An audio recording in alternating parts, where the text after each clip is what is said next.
C'était principalement des messages d'insultes avec des dessins pour le moins désolants et puis menaces de mort, notamment sur la façade de l'école du parc où il était bien mentionné le maire et un peu plus loin t'es mort. Et je vous repose la question, mais à ce moment-là, qu'est-ce que vous avez ressenti vous, quand vous avez vu ça? On va dire un sentiment de désolation. Quand c'est comme ça, vous pensez beaucoup à tout ce qui nous touche, les valeurs de la République, et également tout ce qui vous touche personnellement, votre famille. Donc c'était un sentiment à la fois de désolation, d'incompréhension, et en même temps, je dirais à la fois un sentiment de colère.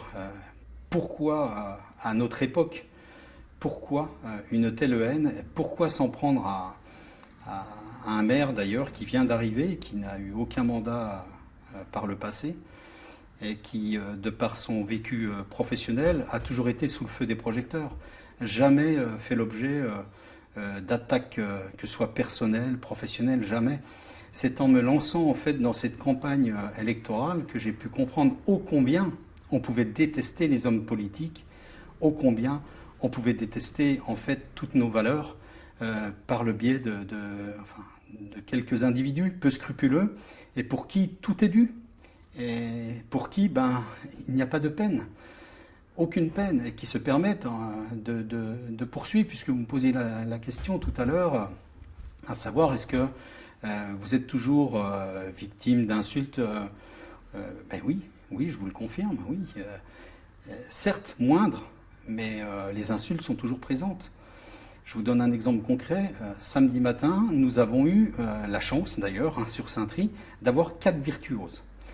4 enfants qui jouent du piano et qui ont pu, au niveau d'un concours, il y a une quinzaine de jours, sur Paris même, qui ont pu obtenir un bon classement. Donc l'objectif, c'était de féliciter ces enfants, qui étaient accompagnés de leurs parents et de leurs professeurs. Lorsque je suis arrivé devant la mairie, un attroupement, ce n'est pas forcément des jeunes, ce sont des adultes, et il faut bien le préciser, pour qui tout est dû, sans masque, sans rien. Donc je leur ai dit « Bonjour messieurs, je vous demande de porter le masque ». La réponse c'est « Toi on ne parle pas », etc., etc. Aucun respect à l'égard du maire. On peut se poser la question aujourd'hui, qu'est-ce que représente le maire pour la population? Qu'est-ce que représente le maire pour les enfants? Puisqu'on parlait tout à l'heure de l'école, on essaye de transmettre justement toutes ces valeurs, un certain respect. Les enfants ont été relativement marqués par les tags qui ont été apposés sur l'ensemble des murs de l'école.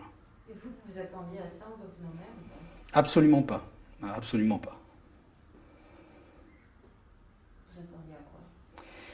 Je m'attendais à déjà plus de considération, que l'on puisse s'en prendre à un homme, bon, on le sait par le passé comme au présent, bon, en général les journalistes satiriques jouent un peu sur le physique de l'élu, jouent un peu sur sa manière de s'exprimer, son attitude, mais s'en prendre à ses valeurs, qu'il s'agisse professionnelles, personnelles, républicaines, non, c'est tout simplement déplacé. Et ne rien faire, c'est cautionner. Je l'ai dit il n'y a pas très longtemps à l'occasion d'un conseil municipal, qu'est-ce qui fait la force des gens du mal? C'est l'inaction des gens de bien. Réveil, et qu'on comprenne enfin qu'il y a un minimum de respect à accorder aux hommes politiques, aux élus d'une manière générale, et que faire le buzz en jouant sur la vie personnelle des uns ou professionnelle, voire des autres, c'est tout simplement scandaleux. C'est complètement déplacé, et je pense que là, le gouvernement devrait prendre des mesures pour que tout ce qui est diffusé sur les réseaux sociaux notamment, qui appelle à la haine et d'une manière lâche, très lâche, eh bien, qu'il y ait enfin quelque chose qui soit fait pour arrêter tout ça. Nous avons eu plusieurs discussions avec des parents d'élèves, qui nous disaient que le harcèlement, c'est pas que chez les adultes, c'est aussi chez les enfants, et notamment les enfants qui arrivent au collège. Il est temps qu'on réagisse. Le malaise est grand et il est temps qu'on réagisse.